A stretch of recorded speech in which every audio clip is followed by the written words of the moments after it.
nossa palavra de hoje é protegendo a chama. Você vai abrir comigo a sua Bíblia em 1 Coríntios, capítulo 11, versículo 26, que o contexto está falando de Santa Ceia. 1 Coríntios, capítulo 11, versículo 26. Muito legal. Amém. Copo novo, Nem Salomão, toda a sua glória, tomou água numa taça dessa. Aleluias. Vamos que vamos. 1 Coríntios, capítulo 11, versículo 26 diz: porque todas as vezes que comerdes do pão e beberdes do cálice, estarei anunciando a morte do Senhor, até que ele venha. De modo que qualquer que comer do pão e beber do cálice do Senhor, indignamente, será culpado do corpo e do sangue do Senhor. Examine-se, pois, o homem a si mesmo, e a si mesmo coma do pão e beba do cálice, porque quem come do pão e bebe para a sua própria condenação, se não discernir o corpo do Senhor. Por causa disso, há entre vós muitos fracos, enfermos e muitos do que dormem. Senhor, essa é a tua palavra. Que o Senhor traga sobre nós espírito de revelação e de sabedoria. Retire do nosso meio todo ladrão de semente, todo sono, todo cansaço. E que nós possamos, nessa noite, degustar da tua palavra. Que ela venha como um bom banquete para nós, saciando a sede da nossa alma e nos fazendo te amar mais. Em nome de Jesus. Amém? Esse contexto de Santa Ceia, eu acho que eu já preguei esse contexto inteiro aqui. Capítulo 11 inteiro. Mas esse contexto é o seguinte: estavam todos indo para a Santa Ceia, lá se ajuntando, e aí nós os paraenses aqui, a gente faz muito isso, né? Em Belém chamavam de tipo festa americana, cada um leva alguma coisa. Aqui é assim? O nome? Não, é só cada um leva, né? E aí, tipo assim, cada um chegava lá na ceia, e a ceia desse contexto aqui não era só pão e vinho não, meu irmão. Era a janta, meu irmão. Janta, mesão, comida para todo lado. E aí, cada um que levava o seu, comia o seu e esquecia o seu irmão de lado. Então, aqueles que não tinham condições de levar alguma coisa, ficavam com fome. E é por isso que Paulo, então, está dizendo: olha, vocês comem e bebem, mas sem discernir o corpo. O que é o corpo? O corpo de Cristo, os meus irmãos ao meu redor. E aí, Paulo desce a lenha aqui, dizendo: olha, tem gente que se embriaga, tem gente que come, que passa mal, enquanto não está discernindo o corpo. Porque a Santa Ceia, ela é comunhão da nova aliança. Uma das frases mais interessantes no contexto de Santa Ceia, quando Jesus está ministrando a Santa Ceia, ele lava os pés do discípulo quando chega no lugar da ceia. E ele está lavando os pés, aí Pedro puxa os pés e fala: Senhor, eu não sou digno que o Senhor lave os pés. E aí Jesus fala: se eu não lavar os teus pés, tu não tem parte comigo. Aí Pedro fala: então me dá um banho. Mas o que acontece é que qual é a prerrogativa para não tomar a Santa Ceia? É não ser um seguidor de Jesus. Por quê? A Santa Ceia não é exclusiva, ela é inclusiva. Entenda algo nessa noite. Se eu estou numa prática pecaminosa, e aí eu deixo de cear por causa da prática pecaminosa, o que acontece é que eu tomei uma escolha. Eu fiz uma escolha. Eu escolhi a prática pecaminosa em vez da comunhão com o Senhor. O que acontece que deveria ser feito é eu deixar a prática pecaminosa, examinar a mim mesmo, e aí coma do pão e beba do vinho. A ceia não te exclui, a ceia te inclui, porque é o cálice da nova aliança, o sangue que redime o seu pecado, o sangue que te liberta desse jugo e dessa escravidão. Por isso, a ceia ela é positiva e não negativa. No verso 28 que lemos, no capítulo 11, diz: examine-se, pois, o homem e a si mesmo, então coma do pão e beba do cálice. Ou seja, deixe aquilo, largue aquilo que te impede de estar com o Senhor. E agora você vem e se assenta à mesa do Senhor para comer e beber. Se eu não participo da mesa do Senhor por conta do pecado, a minha escolha está sendo servir ao pecado em vez de servir ao Senhor.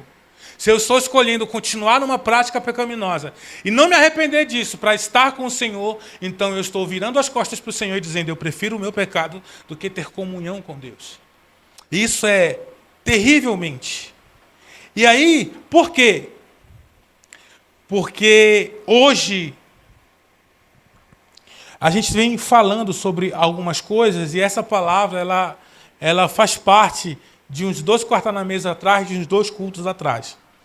Esse entendimento que nós precisamos ter, que eu preciso estar em comunhão com Deus, eu preciso largar algumas coisas para estar em comunhão com Deus, faz parte de algo chamado sacerdócio universal do crente. O que é isso? É aquele entendimento que nós trabalhamos sobre eu sou casa de Deus, eu sou endereço de Deus. Quem lembra dessa palavra? Eu sou endereço de Deus, eu sou casa, eu sou morada, eu sou habitação. E uma das coisas que na nova aliança se aponta sobre nós é que nós somos templo do Espírito Santo. E no templo do Espírito Santo, o culto é nossa responsabilidade. É nossa responsabilidade que a lenha esteja acesa. É nossa responsabilidade que o fogo dentro do nosso coração esteja acesa. Olha, guarde isso no seu coração. É trabalho de Deus te encher do Espírito Santo. Mas agora é seu trabalho manter-se cheio do Espírito Santo.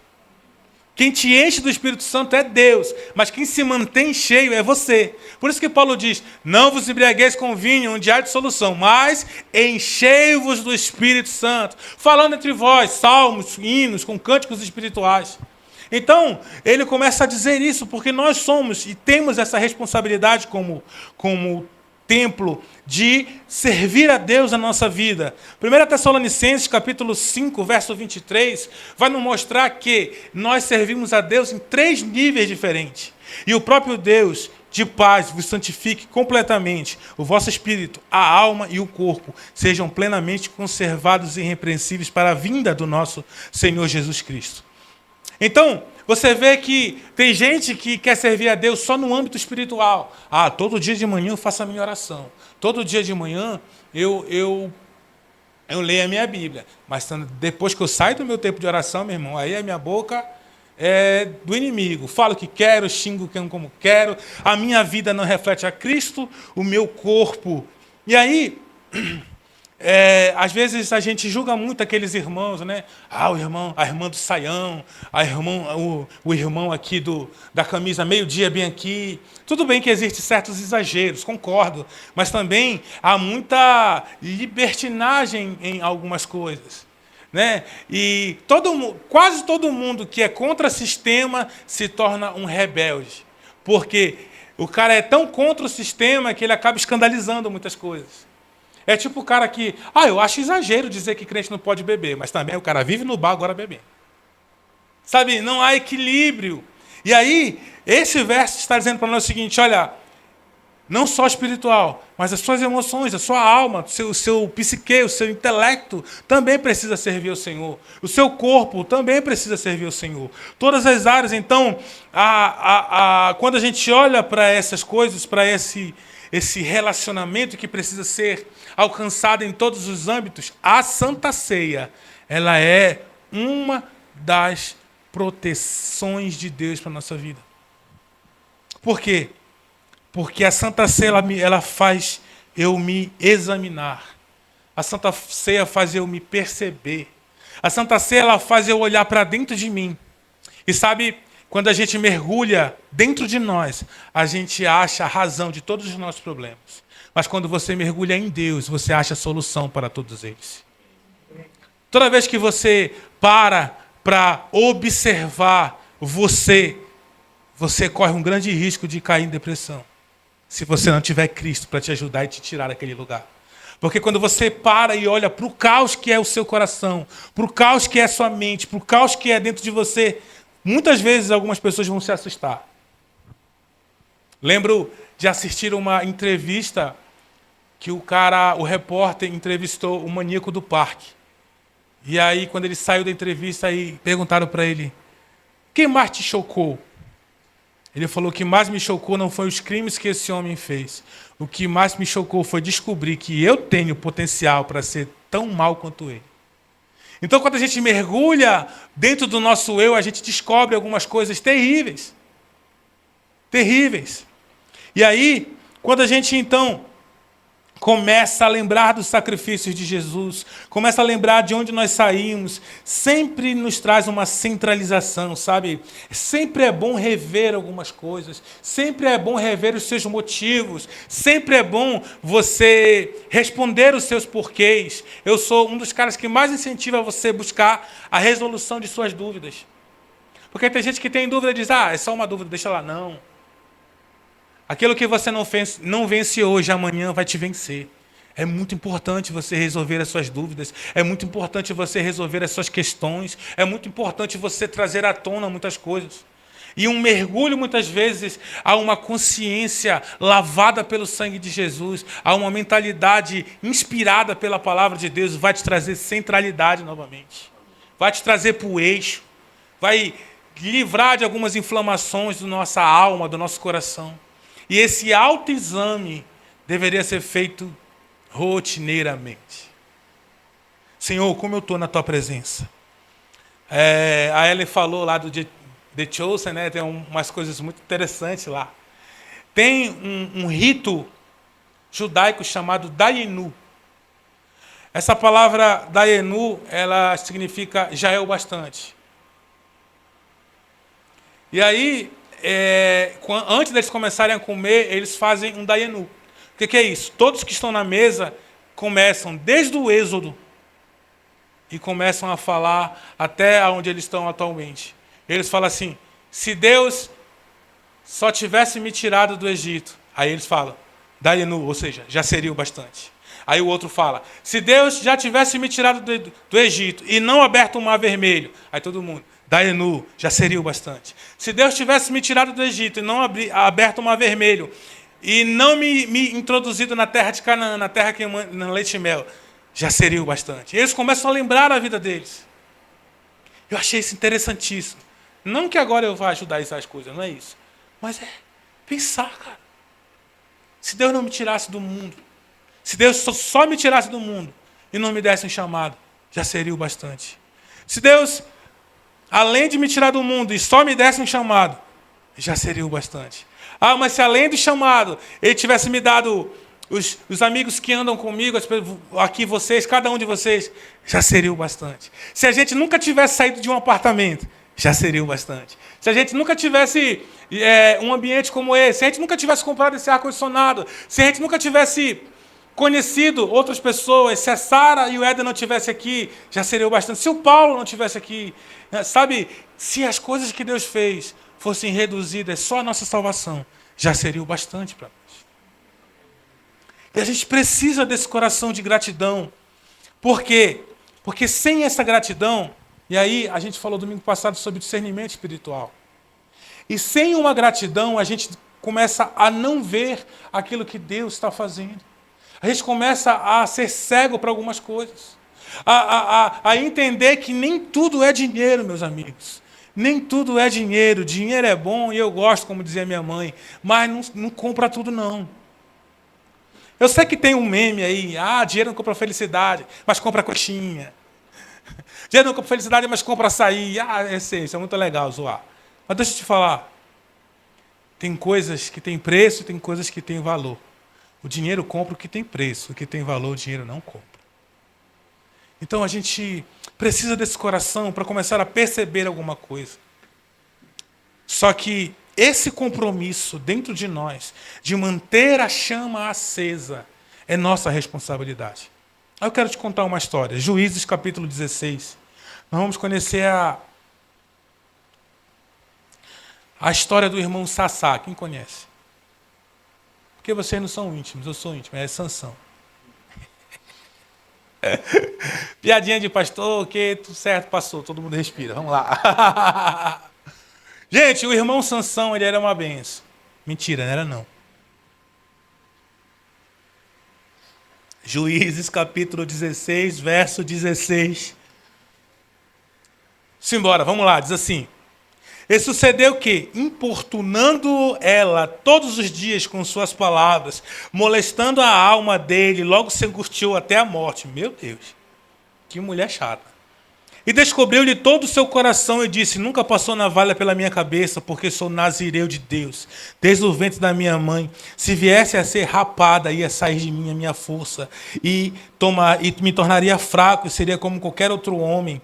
Vendo Dalila que ele descobria todo o seu coração, mandou chamar os chefes dos filisteus, dizendo: subi ainda esta vez, porque agora me descobriu o seu coração. E os chefes dos filisteus subiram a ter com ela, trazendo dinheiro nas mãos. Raparam as 7 tranças de sua cabeça. Depois começou a afligi-lo, e sua força lhe foi. E ele disse a ela: os filisteus vêm sobre ti, Sansão, desperta do teu sono. E ele disse: sairei como antes e me livrarei. Pois ele não sabia que o Senhor se tinha retirado dele. Então os filisteus o pegaram nele, arrancaram seus olhos, e tendo levado a Gaza, amarraram junto a 2 cadeias de bronze e giravam um moinho no cárcere. Sansão ele foi chamado para ser um juiz libertador de Israel. Israel no tempo estava sendo oprimida pelo povo, pelos filisteus, né? Eu ia falar Filistina, mas é filisteus, o povo. E aí ele era nazireu de Deus, um homem consagrado ao Senhor.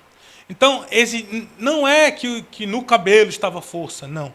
No cabelo estava o voto. O nazireu não podia rapar sua cabeça e sua barba, não podia beber, não podia casar, pelo menos naquele tempo do nazirado. Ele tinha várias restrições por causa do voto de nazireu. Coisa que Sansão fez tudo ao contrário. Só que aí ele vivia com prostitutas, ele vivia quebrando princípios, até que ele se apaixonou por Dalila. Que a Dalila só queria o status e o dinheiro dele. Isso está lá no verso 4.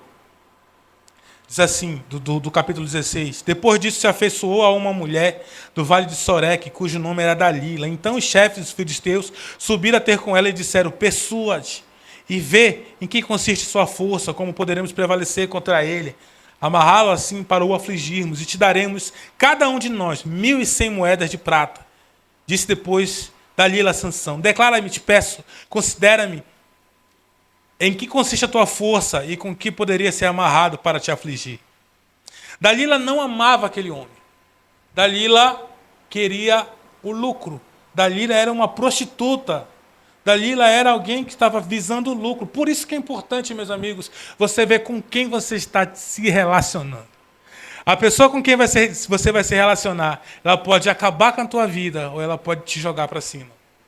A pessoa com quem você vai se relacionar, constituir família, ter um relacionamento, ela é a segunda decisão mais importante da sua vida. A primeira é escolher por Cristo. A segunda é com quem você vai viver a sua vida.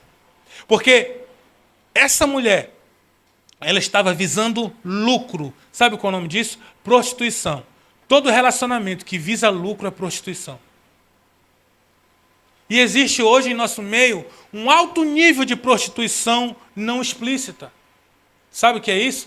É aquela mulher que não está na esquina, que não está num site de prostituição, mas está num relacionamento porque o cara dá dinheiro para ela. Mas está num relacionamento porque é aquele pix de vez em quando. Sabe, a nossa geração existe algo chamado sugar daddy. Quem sabe o que é? É aqueles caras que têm dinheiro e adotam meninas, dão presentes financeiros para ter momentos com eles. É aquele lance do coroa, do velho da lancha, né? Que chama. É um tipo de sugar daddy. Isso é prostituição, meu irmão. Fora a prostituição de pessoas que cativam umas às outras só para ter lucro em alguma coisa. Às vezes não tem toque, não tem relacionamento, mas isso é prostituição. E o que acontece? E assim, eu achei muito engraçado porque o Manel Gomes, o Caneta Azul, ele ficou famoso, foi para a internet, e aí apareceu uma lourona que se apaixonou por ele. Aí ela foi para a casa dele, aí no primeiro mês ela começou a perguntar: e os teus cartões, como é? É a tua conta, como é? Aí no segundo mês, e como é que tu ganha fazendo publi? Como é que não sei o quê? E ela só perguntando isso o tempo todo. E aí ele entendeu que a lourona estava afim do cascalho, não dele. Aí ele mandou passar. E aí eu vi o pastor Eliseu Rodrigues pregando isso, aí o pastor Eliseu disse: nossa, Quanta sabedoria o caneta azul tem. Foi melhor do que Sansão. Por quê? Porque Dalila, irmão, Dalila armou um circo para pegar aquele homem. E aí, colo de mulher. Deita o cara no colo e fala, conta para mim, conta aqui no meu ouvidinho, Sassá. Qual é a raiz da sua força?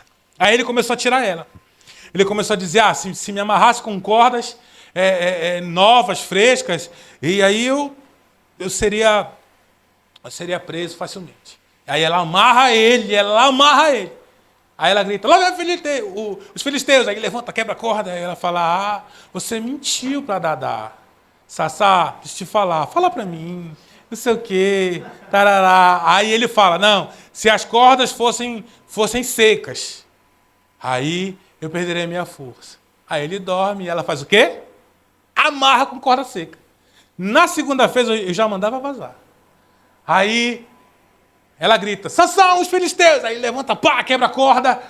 Aí ela, não, Sassá, tu mentiu para mim. Mais uma vez, por que você está me enganando? Você não quer contar os seus segredos para sua esposa, para sua amada Dadá, não sei o quê. Aí ele fala, não, se pegarem o meu cabelo e fizer 7 tranças, aí sim eu perderei minha força. O que ela fez? 7 tranças. E aí ela grita, olha os filisteus. E ela prende as tranças debaixo de uma pedra pesada. Ele arranca a pedra, arranca tudo, tapa para todo lado. E aí ela vai chorando. E aí começa o texto que a gente leu. Ela impregnou esse homem, que a alma dele ficou angustiada até a morte, de tanto que essa mulher, me fala a tua força, me fala a tua força, me fala a tua força. Aí ele conta tudo para ela.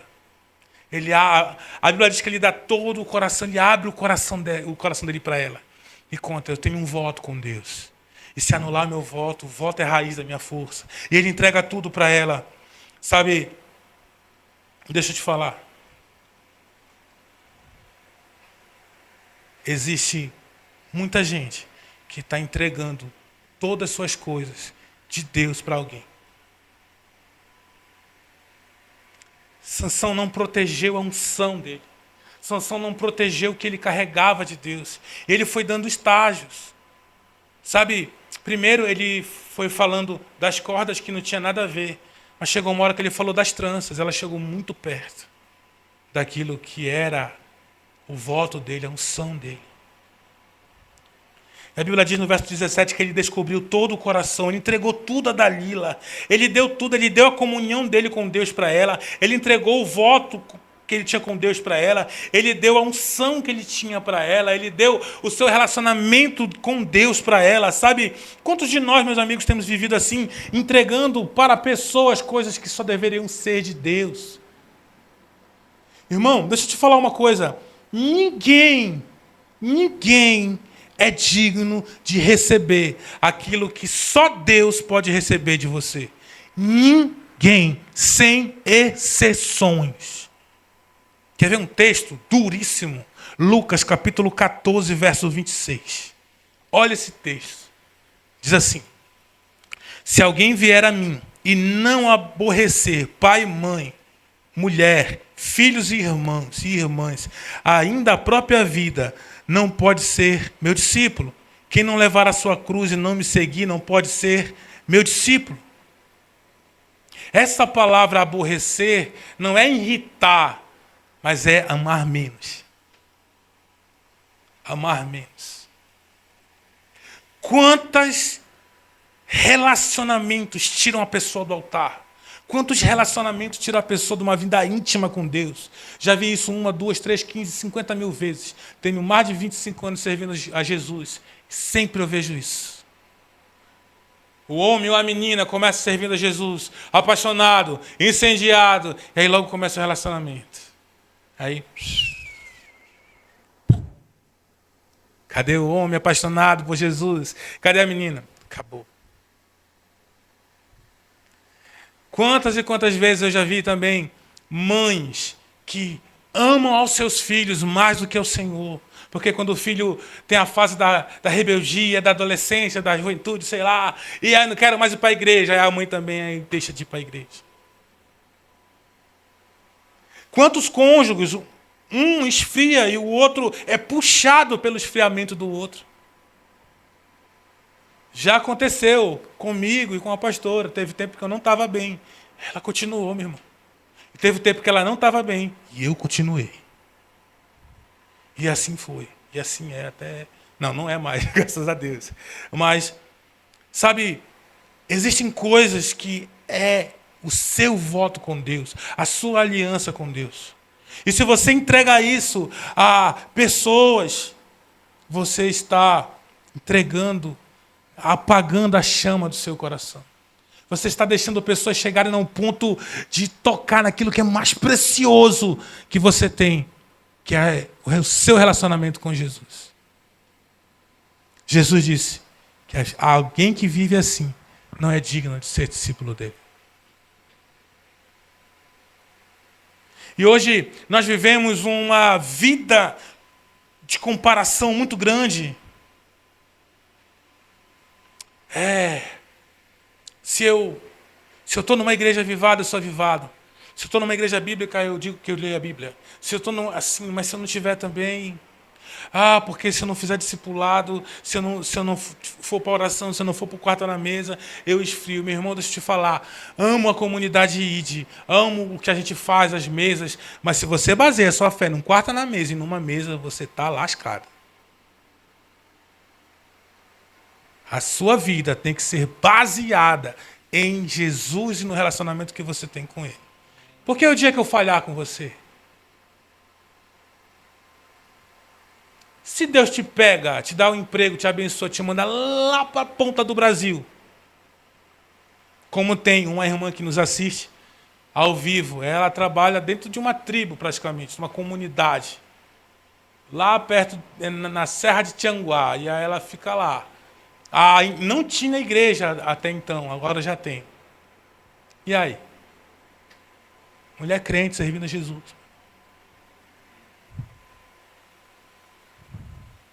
E aí Sansão está com a sua chama desprotegida, todo mundo pode chegar lá e apagar. Ele entrega essa chama a uma mulher. Sabe qual é o pior? Ele não percebeu, ele não sentiu como pôde ser tão insensível esse homem. Não sentiu quando o Senhor saiu dele.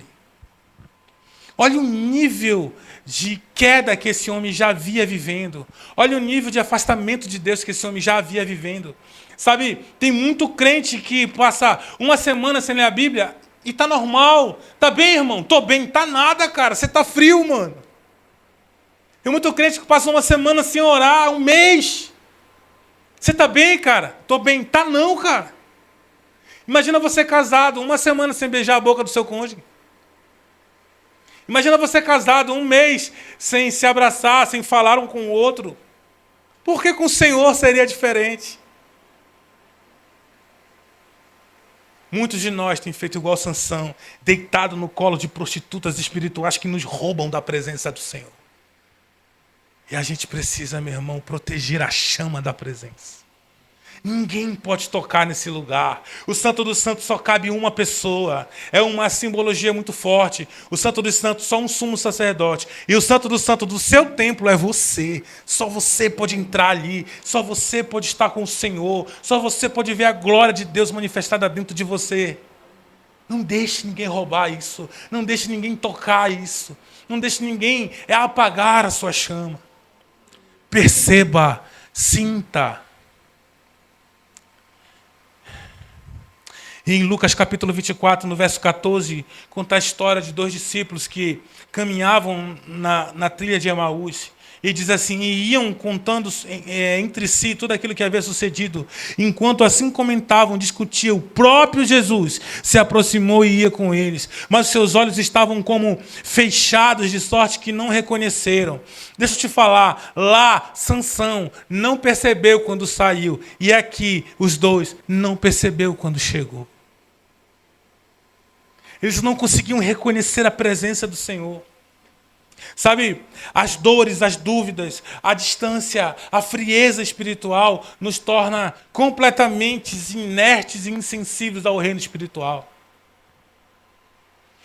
Meus irmãos, quantas vezes eu vi Quantas vezes eu vi em ministrações pessoas se batendo no chão e pá, aquela coisa louca. Aí o pastor, a pastora, sei lá, que chegava, botava a mão e dizia: calma, calma. Fazendo cafuné em demônio mesmo. Sem visão nenhuma, sem discernimento espiritual nenhum. A pessoa lá endemoniada e o cara orando: vem mais, Jesus, vem mais, Jesus. Gente do céu. A gente precisa, meus irmãos, se cuidar, ok, mas tem muita coisa que é espiritual. Tem muita coisa dentro da casa da gente que a gente tem que chegar e dizer assim: chega, para, sai em nome de Jesus, pronto, suma daqui. Nós precisamos guardar a chama, meus amigos. Precisamos guardar a chama, o fogo aceso, lenha no altar, chama acesa, vinho, pão. Precisamos disso. E aí esses discípulos não conseguiam enxergar Jesus, não conseguiam, reconhecer que era o mestre. Eram discípulos, não eram dos 12. Então eles não reconheceram que Jesus estava caminhando com eles. Eles não reconheceram que Jesus estava no meio deles. Eles não eram um dos 12, esses dois aqui. Esses dois faziam parte da comitiva de 120 discípulos. Eles não eram tão próximos. Talvez naquele escuro eles não conseguiam reconhecer, mas houve uma coisa que abriu os olhos deles. Quando eles sentaram à mesa, e a Bíblia diz: e no partir do pão, verso 30 do capítulo 24, e com eles à mesa tomou o pão e o abençoou, e partindo-lhe o pão lhe davas, então lhe abriram-se os olhos e reconheceram. E ele desapareceu diante deles. E disseram uns aos outros: porventura não nos abrasava o coração enquanto ele falava das Escrituras? E aí, quando Jesus parte o pão na mesa, eles lembram: nossa, é ele. É ele, é ele, é ele. Nós precisamos proteger a chama no nosso coração. E um dos maiores indicativos dessa chama é a mesa. Um dos maiores indicativos da proteção é a mesa. Um dos maiores indicativos que o seu coração vai sempre mergulhar num tempo de ressignificação, de pensar, de voltar à centralidade, é a mesa mesmo. A mesa é o motivo pelo qual nós estamos aqui hoje. A mesa é o motivo pelo qual nós buscamos a Jesus. A mesa é o motivo pelo qual nós sentamos juntos em comunidade. Deixa eu te falar uma coisa. Jesus, ele ama tanto a mesa que no céu ele diz: eu vou preparar uma mesa de banquete. E aí o nosso coração precisa ser ressignificado. Por quê? Porque o pão é o corpo dele. O vinho é o sangue dele. E ninguém merece tomar isso de você. Ninguém merece comer o seu pão e o seu vinho. Ninguém. Ninguém. Sem exceções. Ah, pastor, mas é meu amigo, é meu marido, é minha mulher, é meus filhos. Ninguém. Você leu o texto. Não fui eu que disse, foi o texto que disse. E nós temos uma decisão a ser tomada hoje, que é proteger a chama da presença de Deus em nossos corações. Você precisa guardar o que você carrega. Você precisa guardar o seu coração, o seu templo. Você precisa fazer com que o culto, a ação de graças dentro do templo, que é você, permaneça vivo, aceso diante do Senhor. Nós, como igreja brasileira, nós vamos entrar em períodos de muita dificuldade para nós. Está muito perto isso da igreja brasileira.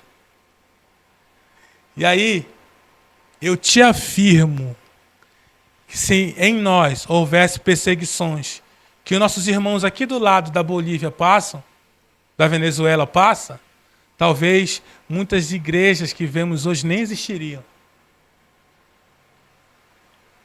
Porque a chama tem sido tocada.